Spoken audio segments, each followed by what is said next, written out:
Okay, hi, I'm Denise Chaffin. I am your podcast host for Talking TA, and we are at Transform 2025. And I am with John Tarnoff. And John, thank you so much for joining me. Thanks for having me on. Yes, Great to be and here. yes, and I enjoyed your workshop yesterday. I know we're kind of like maybe not even quite midway through the conference right now, but what were you hoping to, your key lesson that you wanted to learn here, takeaways from the event? Right. As I said yesterday, my role here, coming here with Open Water Group, which is this consultancy, it's new consultancy around the value of mid-career professionals, was to really be the role and bring the voice of the mid-career professional who is struggling, frankly, with lots of mid-career issues, particularly regarding career. We have a very difficult career marketplace for mid-career people, a lot of ageism in the workforce, a lot of challenges. And so my role as a executive and career transition coach is to help people navigate this new world of work and the new world of finding work. So my message to the conference here today is invest in experience. Rely on the value that older workers can bring to the table, particularly in an era where demographically we're no longer in a pyramid structure where there's always people coming up from the bottom. Demographically, we're in a cylinder. There's less and less resource at the bottom coming up. Companies are going to have to choose within that cylinder, and particularly with the economics challenges that are going on in the world, you got to be fast, you got to be nimble, you got to have all hands on deck, which means you have to really focus on a multi-generational workforce, including your older component. Why are we in a cylinder versus pyramid shape? Demographics, there's fewer people being born, Oh, sure. right? Sure. You have, depending on which way you look at it, there's neither an age bubble. 65 plus is the fastest growing element of the American workforce. So I'm curious then, why are so many people afraid of losing their jobs then?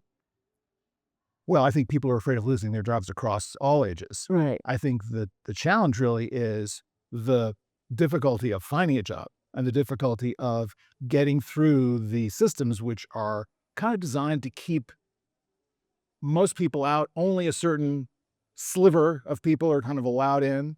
I think automation and the challenge of AI is going to be to not lose the value, not lose the ability to recognize talent that's coming through the door. And for example, AI chatbots interviewing candidates, certainly on paper, it sounds great for a company to be able to scale that process and kind of filter through candidates. But if you're a candidate in the market and you're talking to a bot, you're going to be intimidated, alienated, and feel unrecognized and feel unwanted. So this is a big, big challenge. Not only that, but you can't really ask the bot. I had an interview with a bot, and it was a company that was starting this new platform, and they were designed to do the initial pre-screen of candidates using a bot. So she calls me, the bot, her name was Sarah, and I had this interview with her. Right. But during the interview, I wasn't able to really ask her questions that she could really give me some good answers to, because she would refer back to the interview process and say, oh, that'll come up later, and you can ask a person later those questions. Right. So in other words, it was more of a one-way street. Yeah. So I was a little frustrated with that part of it. I think it's hard. Look, I understand it's hard for companies to handle the scale. Right. And if they are needing to hire more frequently, turnover, adapting to changes in business model, market, yeah, you need a more efficient hiring process. But on the other hand, for candidates, it's terribly frustrating and dehumanizing. And I think that we need to kind of meet in the middle. We need to figure out some better processes to use technology without dehumanizing our relationships. Well, as AI continues to evolve, we're seeing obviously the advanced systems that can make decisions and take actions on their own called agentic AI. So how do you see HR and talent acquisition adopting these technologies and kind of moving forward these technologies to integrate into our workplace. Right. Well, first of all, I want to say I'm not a Luddite. I'm an early adopter. I love technology. I worry that agentic technology is going to further dehumanize the process and further make it difficult for companies to find good candidates. And think about it this way. Candidates are going to jump in to use AI to write better resumes, to trick out their LinkedIn profiles, whatever they're going to do. It's going to be hard for a recruiter or a hiring manager to understand what was the candidate writing and what was the AI writing. So if I'm looking for a candidate with critical skills, professional experience, it may be difficult for me to understand what the value is based on what the candidate is presenting. So I'm going to use AI detection software to figure out what is real and what is AI.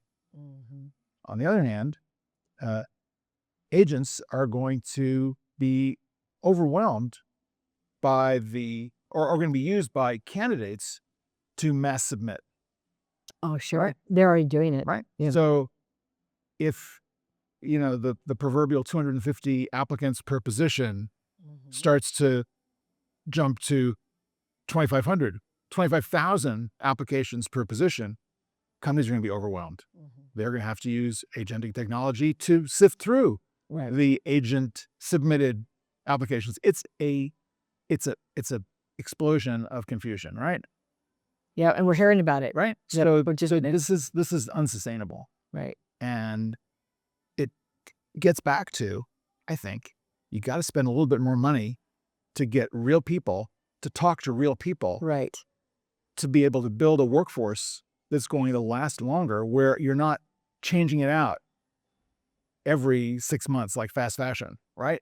You buy the dress and then 6 months later it falls apart and you get rid of it and you buy another cheap dress. Right. We should not be hiring people this way, right? We should be trying to hire for the long haul.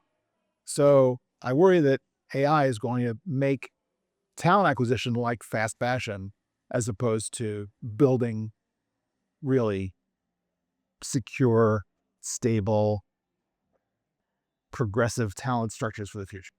Reminds me of a person I interviewed several months ago, and she mentioned, we were talking about purchasing AI tools, right, for talent acquisition. And she said, I truly believe that everybody just needs to stay basic.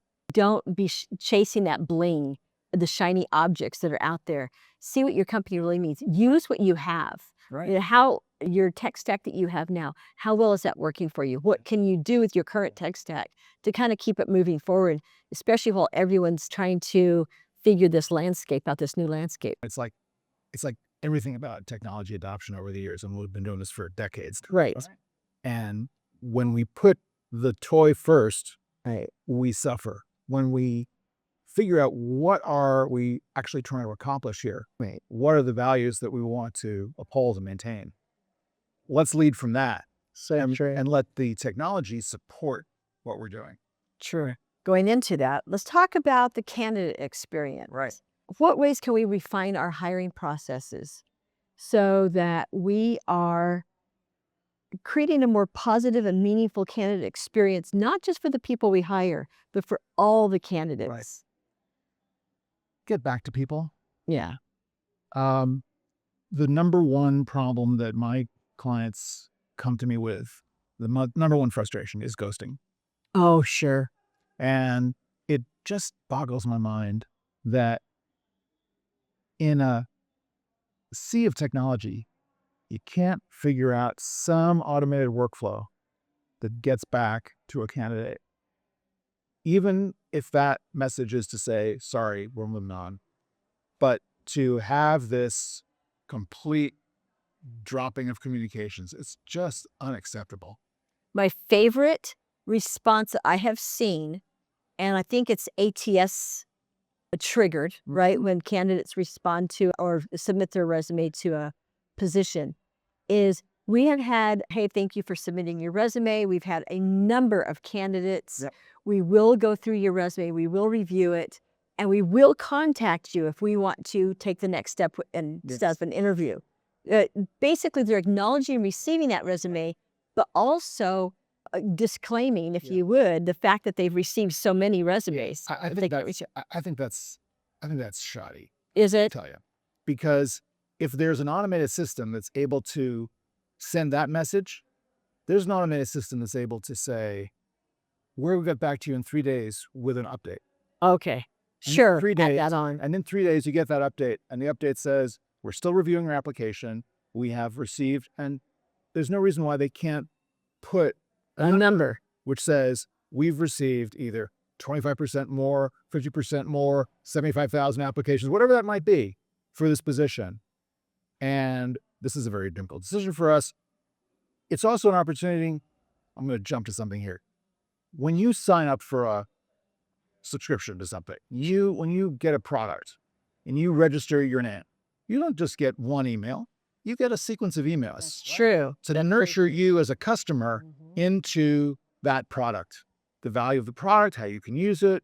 It's about caring about your customer. Why can't talent acquisition care about its candidates to the same degree that marketers care about their customers? Ooh, I love that. That's a great analogy and a great comparison, because if we, and I love your idea, because I do think that if you get any message at all from a company, and I did receive one time that said, and I can't remember, I think it was like some sort of a contract I was applying for, but they did mention, hey, we've had a number of candidates. So I thought, all right, if I hear from them, great. If I don't, at least I know that they received my resume. But I love what you're saying, adding on 3 days later, give them an update, let them know.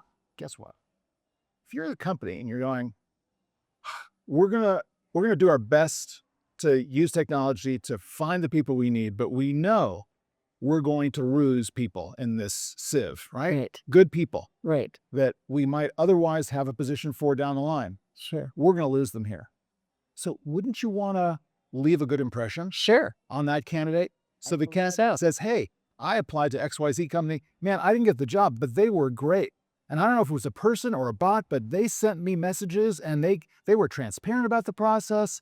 They owned the whole situation. I mean, they were great. I'd apply to that company again. As opposed to what I hear all the time is, they never got back to me. I would never work for that company. I've told everyone I know about how terrible this experience was. What's that saying? You do something nice for someone, they tell one person. You do something to piss somebody off, they tell 9. That's right. That's a true statement.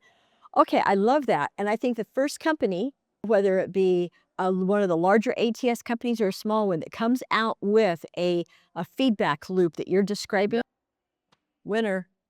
I mean, the technology's been there for years. Yes. Come on. And they're already developing these response mechanisms. Even LinkedIn. LinkedIn has a one response feedback loop, if you would, to candidates. That's it for people who apply to the positions. They don't have a reoccurring, or what would you call it, a sequential feedback loop. So I think that there's the answer right there. Okay, you guys, we've got it figured out. Yeah. Yeah, we can all go home now. So what do you think is the answer, if you would, for the return to office issue that we're running into right now? Yeah. I think it's a department by department, team by team question. Okay. I wonder whether the press has distorted the reality of what's really going on. All right. And we have these high profile CEOs making declarations about return to work, and I think it makes good clickbait. But I'm not sure, and I would hope that smart leaders and managers are taking this on a person by person, team by team, project by project basis, and recognizing that, look, the genie's out of the bottle. You can do work at home, guys. Yeah, you can do good work at home. You can be really productive at home. And there's studies on both sides of this. I think that they're probably biased in favor of what the orientation is of the researcher or the person taking the position. But I think you can't ignore the fact that there are tasks where if you've got a project deadline by Friday and the office is really busy and you're getting interrupted every 5 minutes and you're trying to think about this report that you're doing, you should go home and write that report at home. And a smart manager is going to say, get out of here, right? So I think we have to be a little bit more adaptable. I think we have to be a little bit more circumspect. We have to focus again on teams and individuals and what's the context. There may be, look, I come out of Hollywood. I come out of a creative industry. making movies and TV shows is an iterative, creative process. There are times where you want everyone in the room together, and there are times when you want everyone to go away and do their own thing. And then there are times where 2 people, 3 people should work together. They should not work in the office. They should go find another place. Maybe they should go to someone's house and do it. There are so many ways of doing this. I think we're being much too formal about all this. It's either everyone goes home or everyone goes to work, and it's like, it got to show up at, there was a joke. There was a very hard taskmaster executive in Hollywood when I was coming up who really worked very hard, and he really demanded a lot from his team. And the joke was about him that there was a sign in the parking lot that said, "If you're not here by 8 a.m. on Saturday, don't bother coming in on Sunday." So work culture can be a really weird thing, right? And I think we just have to kind of lighten up and loosen up this and really focus on what are we trying to accomplish. Why does it keep coming up then? Why is this conversation just, I mean, it's like, Because we're in an era of conflict, right? People kind of taking entrenched positions about this, and we're in a culture of grievances, right? So it's one of those touch points in a culture of grievances where you're going to say, I'm being oppressed by management, and management doesn't understand me. And in some cases, that might be right. In other cases, management may be absolutely right. You need to come in to do the work because of what you do. exactly. Well, and here's the other piece of it. In fact, I was speaking with another guest a little while ago, and he mentioned, we were talking about the new people that come to the organization, and they need, and I love what he said, they need that imprinting on their personality. Yeah. Absolutely. I think for younger talent, this is extremely important. Right. Because if you've never been to work before, or you've kind of done odd jobs, and now this is your first company, and you're in your mid-20s or whatever, wouldn't it be good to kind of bond with the people and understand the company and the culture and the history and how things work, and get a look at other departments, and so you can have a real sense of where what you do fits into the overall context of what the company is trying to achieve. So a lot of value for it. There is. Yeah, I think that it seems this conversation has kind of taken on more speed over the last year or two when companies did start demanding the return to office. And now it's an acronym, RTO, that we hear all the time. So I just kind of wonder when it's going to kind of level off. And like you said, people will, depending on who the company is and depending on what they need for their different teams, when the dust will settle on this conversation. I would like to see some leaders, instead of being focusing on the mandates for their organizations, because they're being picked up in the media, and I think the stuff is being blown out of proportion. I would like to see someone come in with a more measured approach, whether it's on a Sunday talk show or somewhere, to talk about a more measured approach. Right. That would be great. I think that could kind of set the tone. People would start to deflate the balloon of tension around this, and we could all start to figure it out. Well, one guest mentioned 2 days a week, Tuesdays and Wednesdays in the office. Well, why Tuesdays and Wednesdays? Why not Mondays and Fridays? Well, because for their company, that worked out better. I have a client who has every other Friday. They work from home. Okay, but these are not cookie cutter solutions. No, right? they're not. And maybe at a certain point they're going to look at every other Friday and go, it's not really working. We should maybe do every other Monday. Or maybe you decide that you get 3 days a month, right, of definite work from home time. I don't know. People have got to, get a grip. I agree. Take some responsibility for their own value. I think leadership needs to trust the management that they've hired to run their divisions, departments, teams in the best possible way. That was a great conversation. Yeah, definitely. Well, thank you so much, John. I really appreciate it. A lot of fun. Yeah, and I hope you enjoy the rest of the conference. I will, I'm sure. Are you going to attend some workshops? Yeah. Me too. Great. I'm hoping. Great. All right. Thank you. Appreciate it.